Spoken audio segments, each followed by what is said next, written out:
be.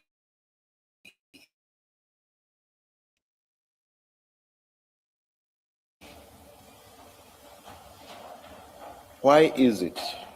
Because you suggested this morning that no, why is that so? If there was such wide coverage of this subject ring in your mind, and why would you in those circumstances not have asked, but what's this got to do with the PKT?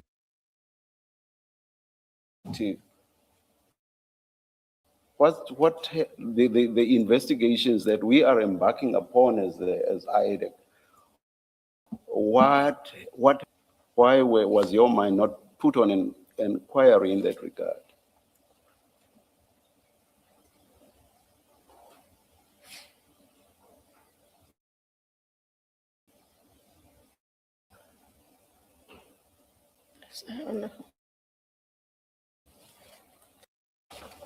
I do not dispute the information, and I do not know what questions I asked, if any. And so I take it that, Chair, I signed it as I signed it. This morning, you basically suggested that you were not really aware that as at that time, at the time you signed this summons, you were aware that there was, and also that not only that, but that the issue raised some controversy, correct? Correct. Now, as someone who follows the and would have seen this, I want to understand why no alarm bells rang in your mind with regard to this issue. A very crucial issue. The criminal, or was the time you signed the summons? It cannot be enough to just say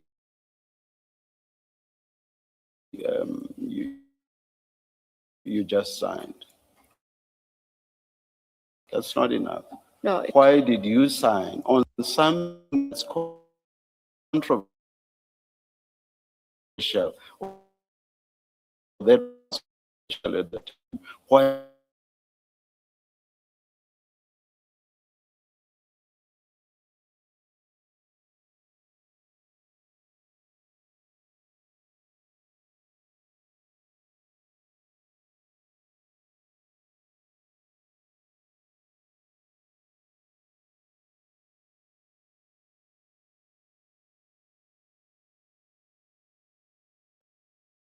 And so I should have asked deeper.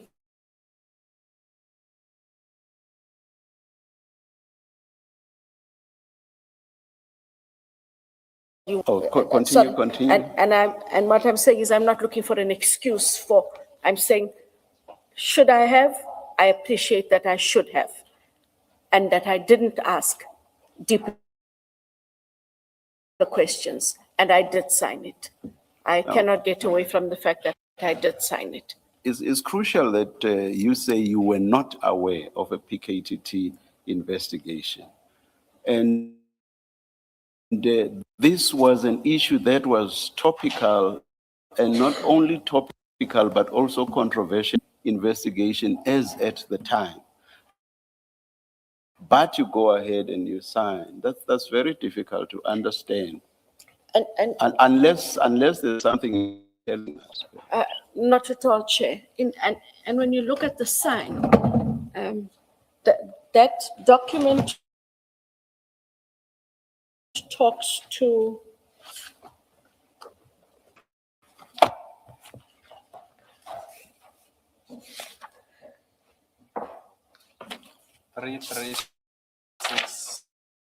three. When we look at the top, Chair, paragraph 1 talks to the deviation of appointment of Lieutenant General Commando. And when I looked at paragraph 6 during one of the breaks, the original, the original documentary files and applications for promotions of the commanders and members of the political killings task team through deviation. They tied in to the deviation process.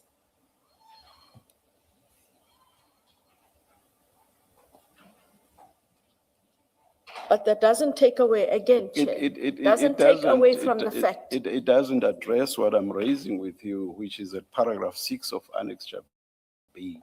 That simply does not answer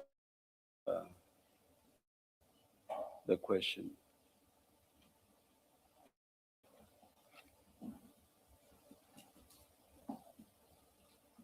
Does it? I dealt with it as the deviation, but I'm coming back to what Chair is asking. Yes, I'm I'm asking you about paragraph 6 of Annex B. What you just read now does not address that. I understand. That has nothing to do with deviations, which you've just referred to. This is about inquiring into promotions of the commanders and members of the PKTT. So the entire body of the PKTT, that has nothing to do with the deviations you've just referred to. So you've not answered my question. Chair, I can't take it further than the answer I gave. I should have asked more. I don't have a sinister reason for not having asked more. I didn't ask more. That I should have asked more, so why didn't I? And I don't have an answer for why I didn't ask more, or why I don't have a better explanation. I can take it only so far.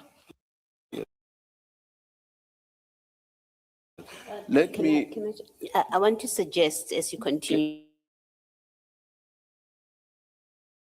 is in that paragraph 6. That's another possibility. Sorry. No, it's okay. And asked, isn't there something you're not? Can you answer the question raised by Commissioner Baloy directly? You heard it. She'll repeat for me. May, please repeat. Yes, I was saying, well, the other possibility is you knew and understood why the PKTT was in that paragraph 6, or why that paragraph 6 was in there. It's simply inexplicable. It is simply inexplicable that you would not have addressed this. Not when you accept that this was not only topical, but it was also controversial.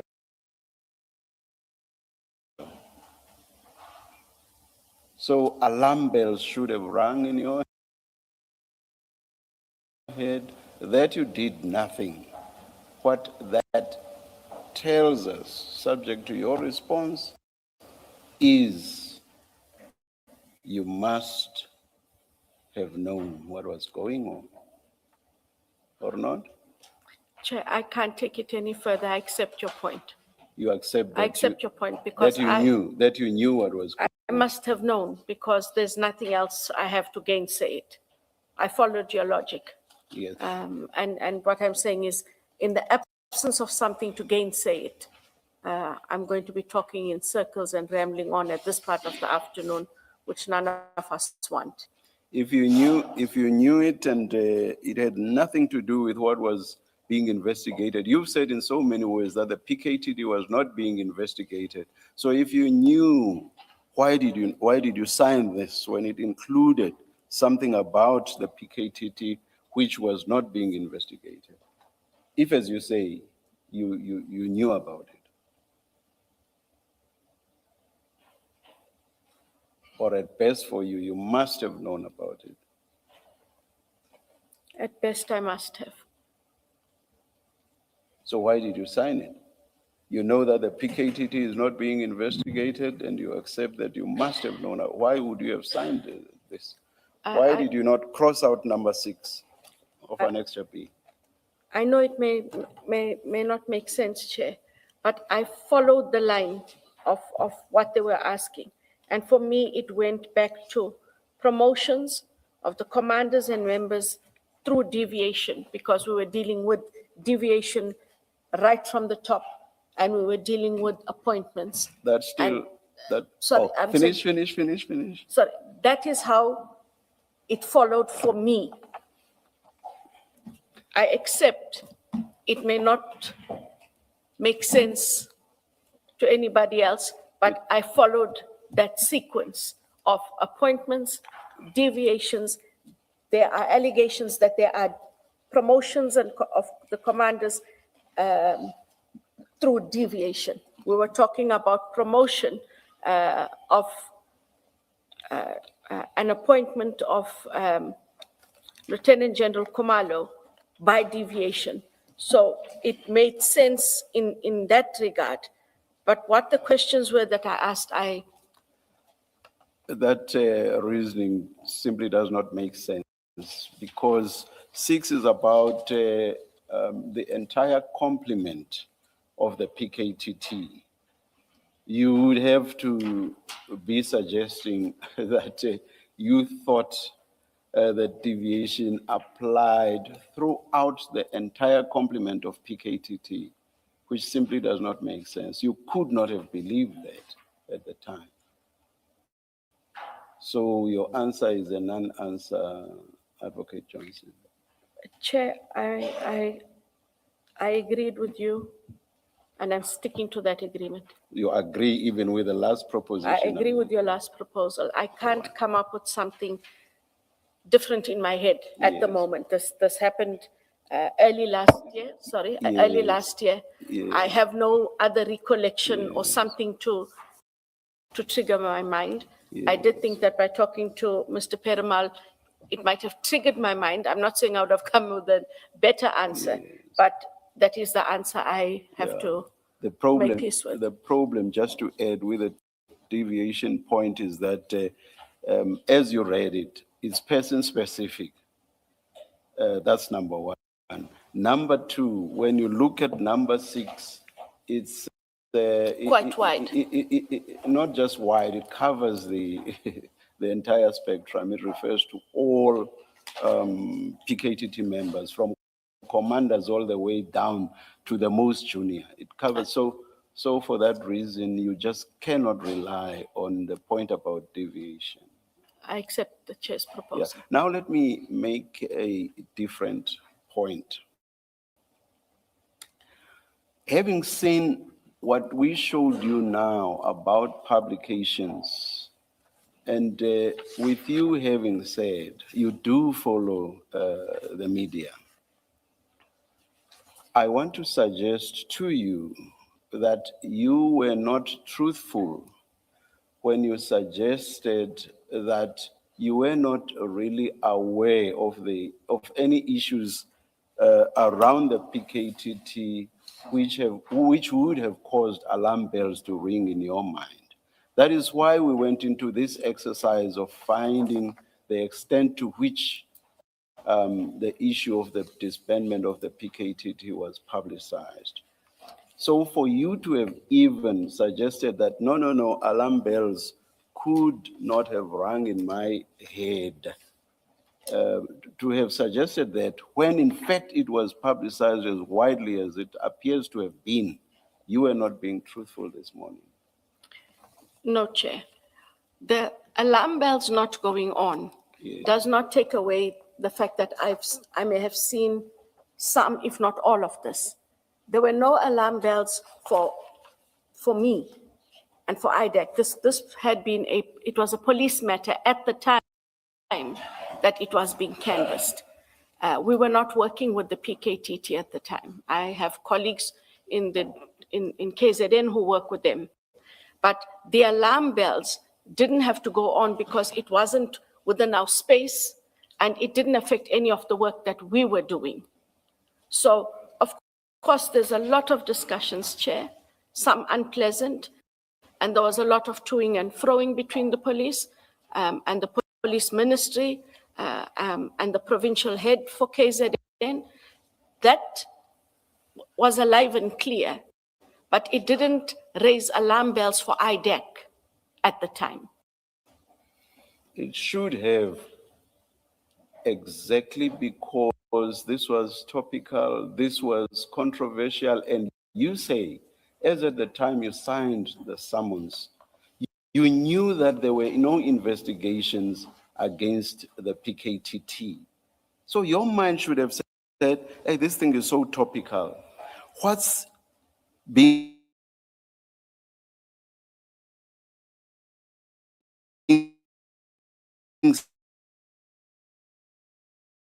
said here? That I'm this with you and suggesting that you were not truthful this morning. What I say about it didn't raise alarm bells for me. I appreciate your point, however, that it should have. I didn't misconstrue anything I said. I appreciate the different view and I accept your different view, but it didn't raise alarm bells at the time. I must just conclude this by saying I find it strange that it didn't, as you suggest, it did not. And I take note of your chair. And subject to our further weighing up of the evidence, let me outright say that I find it hard. Your comment? It's up to the chair and the commissioners. Thank you very much. Advocate Johnson, I need to take you back to the two main questions that were posed to you in the summons. And you answered them in paragraphs 8 and 9, 8 to 10 of your supplementary statement dated 10 July 2026. And question 2.1 was about whether IDEC has, and you said IDEC operates strictly within its mandate, and you set out what the mandate is. And then in paragraph 10, are you there? Sorry, Chair. It's page 4 of your supplementary statement.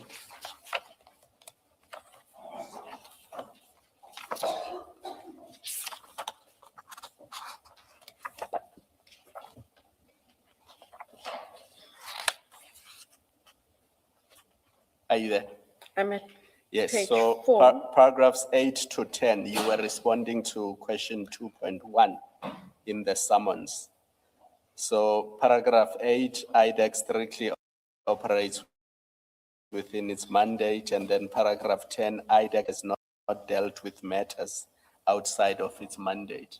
Now, do you stand by those paragraphs in light of the discussion you have had with Chair and Commissioner Baloyi? And in light of what we have discussed for most of the day, the various cases that IDEC has dealt with, at least in the last 2-3 years.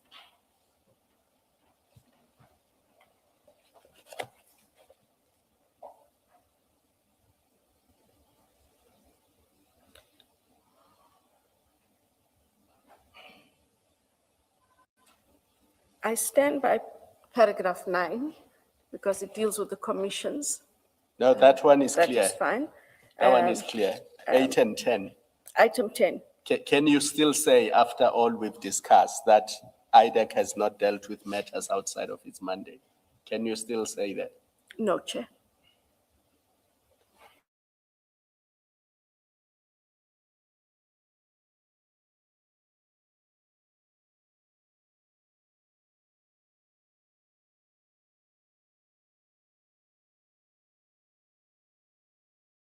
Chairman, how far we take it today, may I just finalize in one issue with the witness, which is relevant to, to the discussion. When we do the agenda, if between you and Mr. Blue, we have a discussion and then come to us outside, just Indeed. indicate how long you think will still be. Indeed, Chair, Thank shall you. do so. Advocate Johnson, I would like to take us back to the little note I have communications, Mr. Michaels, assisted with, on the issues raised with you by the chair. And if we look at the bullet items, these are the various publications on the matter that the chair has engaged you on, starting from the 2nd of January to the 22nd of January. Now, that's about a period of a month, a few days shy of a month. And you're suggesting you never saw any of these articles regarding the disbandment of the PKTT. No, that's not what I said. Okay, correct me, please. Sorry, I did say I have read about the PKTT. May not have been necessarily all of these, but it was clear out in the media that there was an issue with the PKTT, there was an issue with the minister, there was an issue between the minister and SAP's counterparts about the disbanding or potential disbanding of, that's the summary of which I'm very aware was being played out at the time. Now, by SAP's counterparts, you mean strictly within the SAP's Within the environment? SAPs, Okay. yes. Between the 31st of December, when the minister issued his letter, until April 2025, did you ever have opportunity to meet with the minister and discuss these matters, Of the PKTT? including PKTT? No. Did you meet with the minister in that period? And if so, for what purpose? Sorry, just be clear which minister. Minister, it's not former. Minister Mkunu, for avoidance of doubt. Minister Mkunu, I mean. I cannot remember when, but Minister Mkunu called myself and the head of the DPCI to a meeting. And there was a matter that he wanted to raise. It had nothing to do with the PKTT. In that meeting, I informed the minister that unfortunately, I report to the Minister of Justice, and that this matter, if it had to be dealt with, can it please be dealt with by General Labia? And then I asked if I could be excused, and they carried on with the matter. Was that the meeting of the 21st of January 2025? I honestly can't remember the dates. Now, you have to at least give January 25, February. Remember, I used the articles as a pointer, and the point at which PKTT was disbanded. Now, I want to know when you met with the minister after the disbandment of the PKTT. And I'm asking you whether it was on the 21st of January 2025. If you can't exactly recall, you can't suggest that it might have been in September. No. No. Maybe not 21st, in January 25. I'll land it there.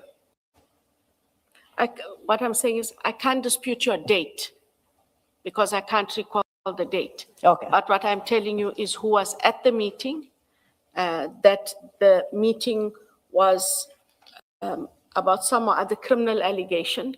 I then indicated I'm unable to deal with it, and IDEC resorts under the Minister of Justice, and I left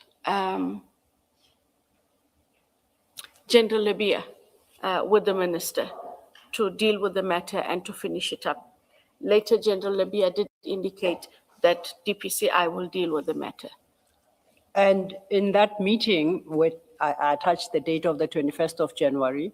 Is it your testimony to this commission that the issue of PKTT neither arose nor was discussed, whether in detail or otherwise? Not in my presence. Not in your presence? I wasn't there for long. So should a witness come before the commission to state otherwise, what would your view be? Are they misleading the commission? Yes, I can't remember discussing the PKTT with the minister. No, you would know definitively whether or not you did. Regard being heard to your response, that the matter that the minister wanted to discuss with you concerned mainly the DPCI, and because you report to the Minister of Justice, you then excused yourself. Yes. So knowing precisely what the meeting was about and circumstances under which you left the meeting, you ought to know whether or not you discussed the issue of the PKTT with the minister. If you are still unsure, then that suggests you may potentially have discussed the matter with the minister, but on a different date, which then would invite me to ask you on which date then did you have a meeting to discuss, amongst other things, the PKTT with the minister.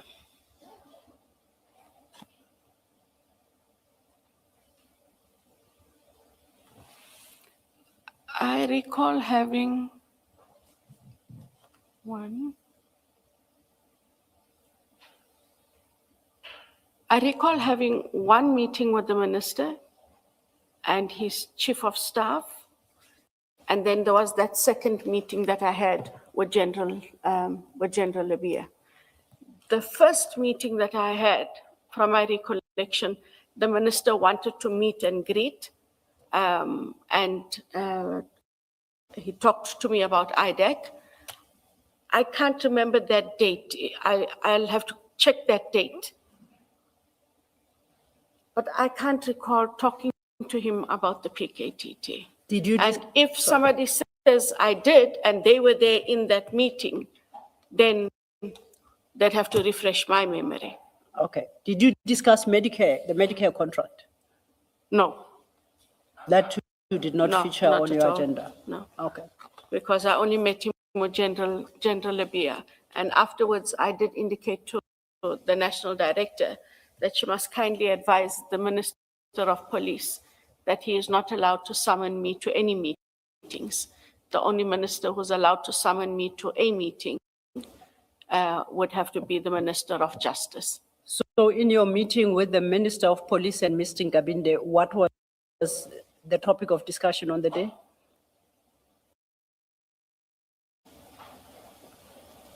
Before you told him to never summon you again?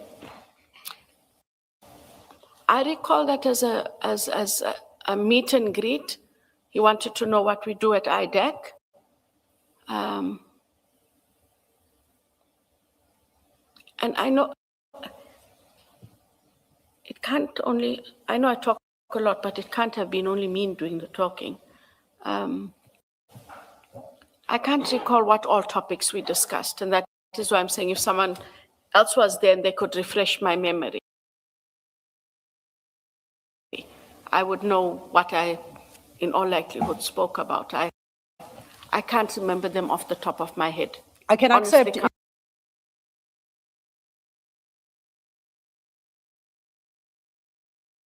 if you don't recall all topics. Yes. But I find it difficult to accept that you recall no topic, zero. At least the weather, just been Christmas or Christmas was something. No, I said we discussed IDEC. Yes. He wanted to know about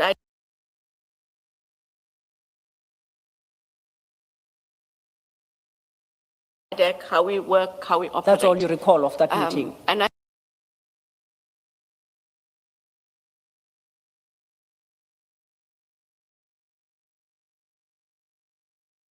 recall that is what we talked about. I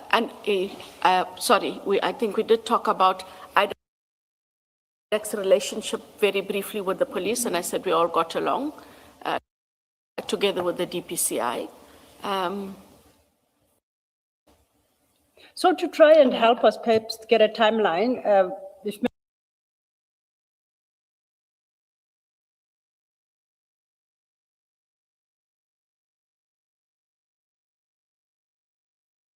memory serves me well, the minister took office around June, July 2024. You recall? Just sure. After the elections in 24. So I think he assumed office June, July.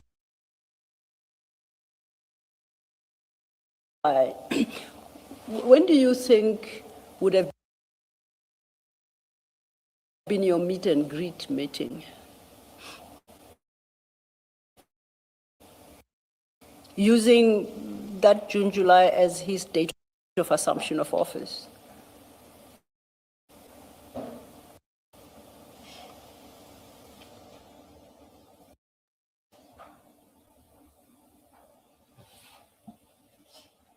I'm guessing, and so if I'm wrong, Yes. please don't hold me to it. Could have been October, November. October. Do you have your diary with you that perhaps you might cast your I'd have eye to on check. and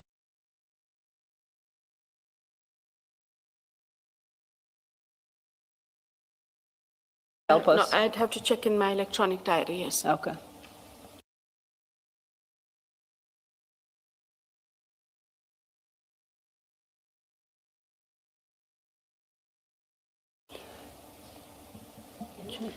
Can I just ask this meeting where you say he wanted to discuss a criminal matter, was that a matter that you are already seized with, or he wanted to lay a complaint? Is that? He wanted to, it was nothing to do with IDEC. It wasn't even a matter within IDEC. And I think he was trying to figure out whether this matter, this referral, however he was going to do it, must go to IDEC or to the DPCI.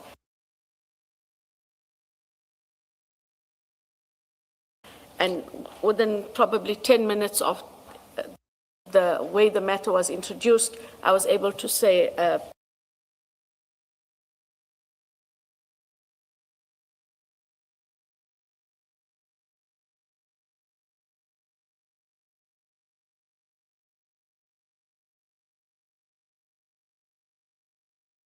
apologies, this doesn't fall within the mandate of IDEC. And that Libya, if you don't mind, you stay, and I'm going to leave. And I had left. And the meeting obviously would have had to have been after the meet and greet where the minister asked about IDEC and you had already told him about how IDEC works and its mandate. That is correct. Okay, thank you. Thank you, Chair. Perhaps this might be an opportune time to consider a short break. I'll have an engagement with Mr. Bodlani